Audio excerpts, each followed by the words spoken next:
અને ન માત્ર પાલડી વિસ્તારમાં પરંતુ અહીંયા તો અમદાવાદમાં નબીરાઓનો એક વિડીયો પણ વાયરલ થયો છે।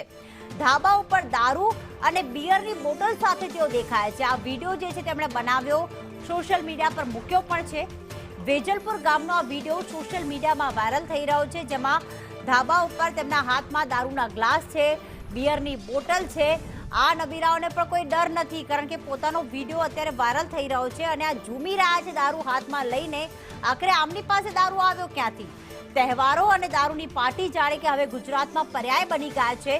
છૂટો એક દોર મળી ગયો છે આ નબીરાઓને, જાણે પોલીસ તો કાયદાનો કોઈ ભય જ નથી। જિગ્નેશ અમારી સાથે જોડાઈ ગયા છે।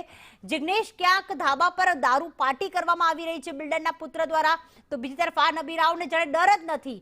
સોશિયલ મીડિયા પર વિડીયો અત્યારે જે વાયરલ થયો છે, હાથમાં બિયરની બોટલ છે, દારૂના ગ્લાસ છે, ઝૂમી રહ્યા છે, કોઈ પણ ડર નથી। પ્રીતિ, જે એક બાદ એક જે વિડીયો સામે આવી રહ્યા છે અને કહી શકાય કે ગુજરાતમાં ભલે દારૂ બંધી રહી, પરંતુ કોઈ પણ તહેવાર હોય તેની ઉજવણી દારૂ વગર હંમેશા અધૂરી રહેતી હોય તેવું યુવાનો માની બેઠા છે। અને આવું ન માત્ર પહેલી વખત પરંતુ દરેક તહેવારમાં સામે આવે છે।